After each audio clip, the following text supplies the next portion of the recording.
Հակոբյան, մամուլում տեղեկություններ կան, որ Փաշինյան-Պուտին հանդիպումից հետո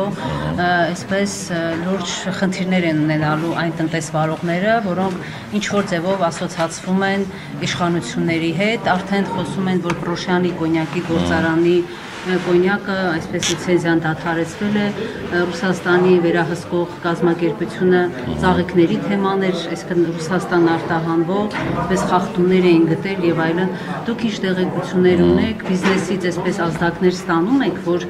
խնդիրներ են ունենալու, այսպես Ռուսաստան արտահանումների հետ կապված եւ այդ դեպքում ինչով կարող է ուժել Հայաստանը եկամուտների ֆինանսական առումով։ Տեսեք, այս պահին այդպիսի բողոքներ, որպես այդպիսին, որ ստացած լինենք, չունենք, այսինքն գիտենք այնքանով, ինչքանով որ դուք հնչեցեցիք, այսինքն այդ բաց մամուլի տեղեկություններով ինչ որ շրջանառվում է, բայց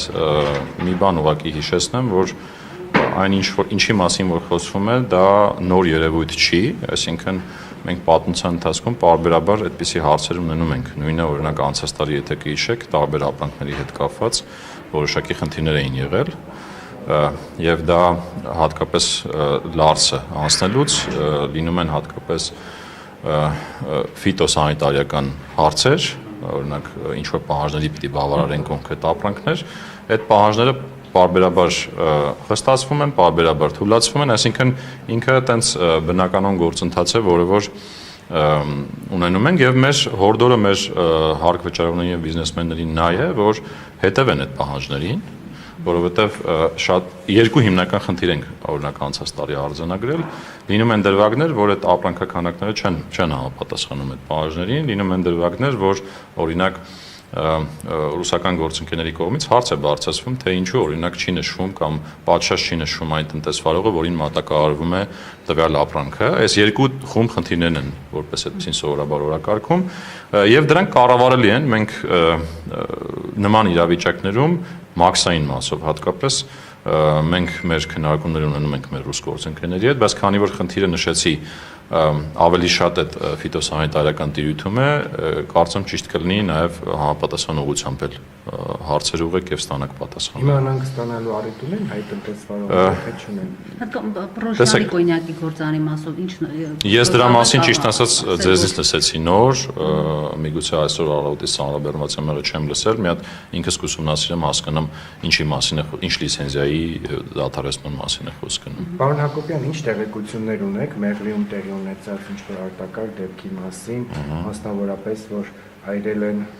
Աշոտ Մանուկյանին պատկանող ավտոմեքենան, նա ըստ հրապարակման մաքսային Մեղրի մաքսակետի սպասարկման եւ հսկողության բաժնի պետի տեղակալն է։ Տեսեք, այդպիսի դեպք եղել է, այսինքն հյուրանոցի բակում, որտեղ որ գործողման ընթացքում բնակվում է տվյալ անձը, եղել է նման դեպք, հաղորդումը ներկայացված է, քննությունը ընթանում է եւ քննության արդյունքներով կպարզվեն դա ինչ որ միտումնավոր այրվել է, թե անսարքության մեքենայի պատճառով է այրվել, այսինքն ես չեմ կարող հիմա ասել, թե պատճառը որն է, բայց այս պահին կոնկրետ ինֆորմացիա դեռ չունենք եւ կառաջարկեմ սպասենք թող անաչառ քննությունը ընթանա եւ հասկանանք, եթե կա միտումնավորություն, համապատասխան մարտիկ թող օրենքի առաջ պատասխան տան ամբողջ։ Բայց եղել է, դեպք եղել է այդպիսի։ Այսինքն դուք ճիշտ հասկացա, որ դուք բացառում եք որևէ քաղաքական դրդապատճառով աշխարհաքաղաքական, այսպես ասած, հայ գործարարների համար Ռուսաստանի շուկա մտնելու խնդիրներ ստեղծելը, դուք ասացիք, որ միշտ էլ լինում են, բայց այս փուլում եւ հատկապես Փաշինյան-Պուտին այսպես շատ ավելի բաց հրապարակային խոսակցության ֆոնին դուք բացառում եք, որ քաղաքական դրդապատճառներով, ինչպես ասում են, եթե առիթ լինի, գործը կգտնվի այսպես ավելի շատ դժվարություններ ստեղծեն մեր գործը եւ չասացիք թե դա ինչքանով կազդի մեր պետական եկամուտների հավաքագրման եւ ընդհանրապես ֆինանսական հատվածի վրա։ Տեսեք, ձեր թույլտվությամբ ես քաղաքական դրդապատճառների մեջ չեմ մտնի, բայց պարզ է աշխարհում ինչ որ կտրուկ փոփոխություններ կամ էական փոփոխություններ ունենում են որոշակի տարբեր դրդապատճառներ տվյալ իրավիճակի տվյալ երկրի վարվող քաղաքականության կողմից Հիմա Ռուսաստանի վերահսկող մարմինները, եթե որոշակի հանձնարարական են ստանում կամ իրենք որոշում են, որ ինչ որ ժամանակ առ ժամանակ պետք է խստացումներ անեն, եւ իմ դրա համար ես հորդորեցի մեր հարկվճարողներին եւ բիզնեսմեններին լինել ուղղակի հետևող կանոններին, որտեվ այդ հետևելը կանոններին հնարավորություն է տալիս ցանկացած իրավիճակում պետությանը կանգնել իրենց մեջքին, որովհետեւ երբ որ լինում է իրավիճակ, որ հենց բիզնեսմենն է մեղավոր լինում այդ կանոններին չհետևելու առումով, շատ դժվար է լինում մեր մակարդակում օրինակ բանակցել մեր գործընկերների հետ եւ փորձել այդ հարցերին լուծումներ տալ։ Իսկ թե ինչ տեղի կունենա կախված կլինի, թե ինչ չափի խստացումներ կլինեն, հատկապես վերահսկողության տեսանկյունից, այսինքն դրա չափից կախված մենք կարող ենք արդեն գնահատել, հասկանալ ինչ էֆեկտ կլինի, բայց անցած տարվա բանը այդ խնդիրները, որոնք իրենց ծավալով երևի թե բավական մեծ էին, եթե համեմատենք, ասենք, նախորդ տարիների հետ, դրանք իրենց բացասական էֆեկտ ունեցան որոշակի մեր արտահանման ծավալների վրա, հատկապես կոնյակի մասին է խոսքը գնում, բայց դուք նկատեցիք, որ տնտեսությունը շատ չտուժեց, այսինքն տնտեսական դինամիկայի վրա իր ազդեցությունը ավելի սահմանափակ եղավ, ինչու, որովհետև ժամանակի ընթացքում եւ Վրաստանի եւ Ռուսաստանի կարողացանք լուծումներ գտնել։ Հիմա դա է ռեժիմը։ Հետևել կանոններին, ոչ օբյեկտիվ իրավիճակներում փորձել կանգնել տնտեսվարողների մեջքին եւ լուծումներ գտնել մեր ռուս գործընկերների հետ։ Իսկ հայ-թուրքական սահմանից ինչ կա։ Հայ-թուրքական սահմանին ես ինքս շատ տենց օպերատիվ ձևով հետևում եմ եւ մարդկանց եւ մեքենաների եւ բեռնատարների հոսքերին, այդտեղ այս բանին անհանգստանալու հարցեր չկան, այսինքն չունենք կուտակումներ, ժամանակ առ ժամանակ բնականում կուտակումներ լինում են, որոնք որ կառավարելի են, այսինքն այս բանին ոչ տենց էական փոփոխություններ չունենք բնականոն վիճակից, բայց իհարկե բնական է, որ եթե գործ ունենք Իրանում ներկայիս իրավիճակի հետ, այդտեղ պարզ է, որ լոգիստիկ ուղիները որոշակի սահմանափակվել են եւ կան տնտեսվարողները, որոնք չեն նախընտրում օրինակ այնտեղով ներմուծել կամ ներմուծելու դեպքում որոշակի ուշացումներ են ունենում կամ օրինակ ծախսերն են որոշակի բարձրացած լինում, այս երևույթները կան, բայց սահմանի աշխատանքի վրա, Մաքսենի աշխատանքի վրա ճնշում այս բանին չկա։ Պարոն Հակոբյան, այսօր Նիկոլ Փաշինյանը հերթական լայվում գուցե ուղիղ չմեջբերեն, բայց ասել է, որ միլիարդատեր Սամվել Կարապետյանին բոմժ է սարքելու։ Արդեն տարվա վերջ հարկային մարմիններին արդեն որևէ հրահանգ եղել է նոր հարկային տերոր սկսելու Սամվել Կարապետյանի այստեղ Հայաստանում բիզնեսի։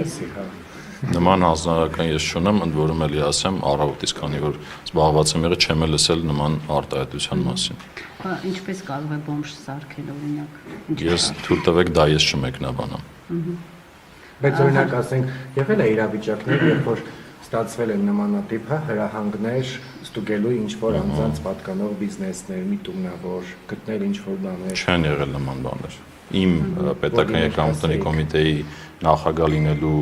շրջանակներում չեն եղել եւ ես անցած անգամ էլ հենց այստեղ կանգնած ձեր դիմաց այդ հարցի պատասխանը տվել եմ։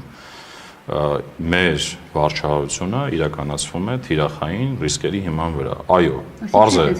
Չէ, տեսեք, համընկ, նայեք, այդ ստուգումները։ Օրինակ ինչ է համընկել, կարող եք ասել։ Սամվել Կարապետյանի ձերբակալելուց հետո մի ամիս կարծեմ 10 գրոպում սկսեցին Ինչ ստուգումներ,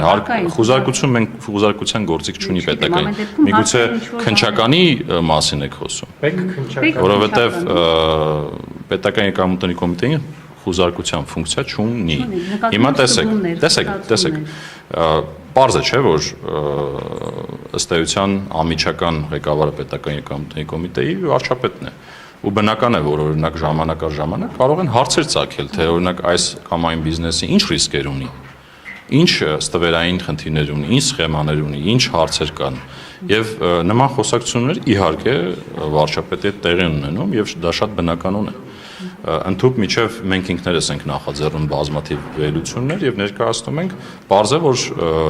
գնում ենք ռիսկերի եւ ստվերի հետևից թիրախային։ Այսինքն սա է մեր աշխատելավոճը։